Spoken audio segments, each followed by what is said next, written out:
উফ, যা গরম পড়েছে! এই গরমে চুলার কাছে যেতেই ইচ্ছে করে না। রান্নাঘরে গেলেই যেন মনে হয় দম বন্ধ হয়ে আসছে। কিন্তু পরিবারের মানুষজনের জন্য রান্না না করলে সবাই খাবে কি?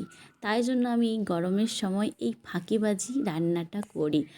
যখন বাড়িতে কারো শরীর খারাপ হয়, দুর্বল লাগে শরীর, তখনও আমি এই রেসিপিটা করি। কারণ এই রেসিপিটা খুবই হেলদি, টেস্টি, একদম তেল মশলা থাকে না, যেটা গরমের পক্ষেও ভালো বা শরীর দুর্বল হলেও তখনের জন্য খুবই উপকারী।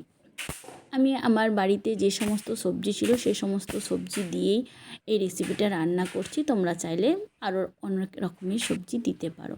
লাউ শাক, ছোলার ডাল, ঝিঙে, ভেন্ডি, গাজর, আলু আর একটু পেঁয়াজ, আদা, রসুন, টমেটো আমি কুচি করে নিয়েছি, ওগুলো ফোড়নে দেবো বলে। প্রথমে আমি নুন হলুদ দিয়ে জল একটু ফুটিয়ে নেবো, তারপর ধীরে ধীরে সবজিগুলো দিয়ে দেবো। সবজিগুলো হাফ বয়েল হয়ে যাওয়ার পর, মানে একটুখানি জাস্ট সেদ্ধ হয়ে যাওয়ার পরে তার ওপরে ছোলার ডালটা যে আমি বেটে নিয়েছি সেটা বড়ি দিয়ে দেব। তো বড়ি দিয়ে দেওয়ার পর আরেকটুক্ষণ আমি ফোটাবো, তারপর ওটাকে নামিয়ে নেব। বড়িগুলো দেওয়ার পর ততক্ষণ পর্যন্ত ফোটাতে হবে যতক্ষণ না বড়িগুলো ওপর দিকে উঠে যাচ্ছে। বাস এই সময়ই নামিয়ে নিতে হবে।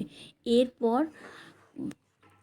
কড়াইতে তেল দিয়ে তাতে লঙ্কা, কালো জিরা, সাদা জিরা, রসুন, পেঁয়াজ, আদা কুচি দিয়ে ভালো করে নেড়ে নিয়ে তাতে টমেটো কুচি দিয়ে ভালো করে মশলার মতো কষে নিতে হবে। আর কোনো মশলা লাগবে না।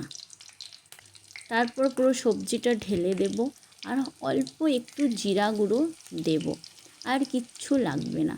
যদি নুনটা কম মনে হয় তখনই নুন একটু অ্যাড করা যেতে পারে।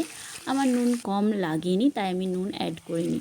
দেখতেই পাচ্ছ খুবই সাধারণ, একদম সহজ পদ্ধতিতে তেল মশলা অল্প দিয়ে এই রান্নাটা হয়ে গেছে। এটা বাচ্চাদের জন্যও খুব উপকার, বড়দের জন্যও উপকার, আর শরীর খারাপ লাগলে তো উপকার বটেই। আর এই গরমে তো খুবই ভালো, খুব তাড়াতাড়ি রান্না হয়ে যায়। এটা ভাতের সাথে খেতে খুব খুব ভালো লাগে।